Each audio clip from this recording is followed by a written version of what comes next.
আমি তো আপনাকে বললাম বড় মা আমাকে ডেকেছেন। তাহলে ও পাশ থেকে ঘুরে যা। যাচ্ছি। ছায়া, ছায়া এদিকে আয়, এদিকে আয়। কি বলছো? ওকে নজরে নজরে রাখবি, দেখিস কোনো কিছু সরিয়ে না দেয়। চারদিকে দামি জিনিসপত্র, যা হাত টান,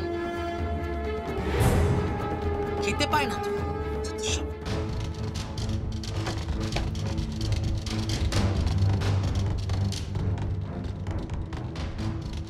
ওমা, এভাবে দেখছো কি? হ্যাঁ, এবাড়ির তো সবাইকে মানুষ বলে মনেই করে না। তারপর তুমি তো আবার ঢাকির মেয়ে। যাও গে, যাও যাও, বড়মা কেন ডাকছেন দেখো গে, যাও। বকশিস দেবেন, বকশিস।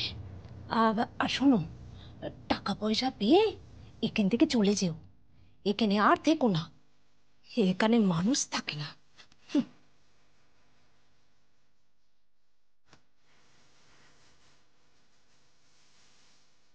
ওদিকে একটু নজর রাখিস তো, দেখিস কিছু সরিয়ে না দেয়।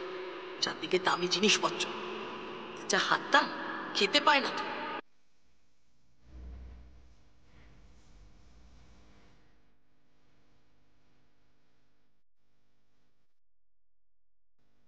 আমি বলি কি, এখন এসব কথা থাক না।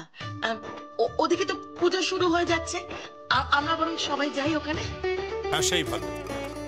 ওখানে গিয়ে মাকে প্রণাম করে আশীর্বাদ নিয়ে দুই পরিবারের সম্পর্ক যাতে ভালো হয়, পাত্রপাত্রী যেন পরস্পরকে মায়ের আশীর্বাদে নিজেদের ভবিষ্যতের জন্য বেছে নেয়।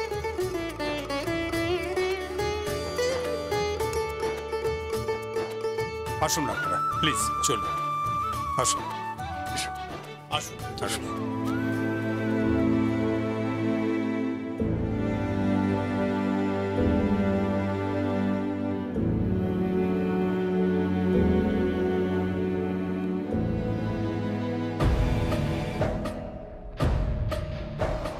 একটু পরেই যা হবে কেউ কল্পনাও করতে পারছে না।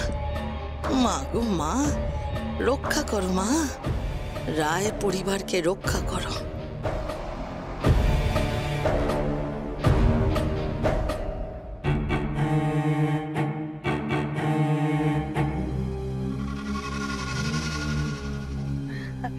কি ব্যাপার রে, তুই এভাবে দাঁড়িয়ে আছিস?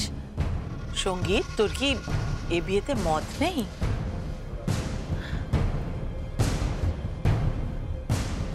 ও আচ্ছা, অন্য মেয়েকে পছন্দ বুঝি? এসব কথা আবার কি? ওইদিকে ডাকছে তোমাকে। না, বলছি দিদি ডাকছিল।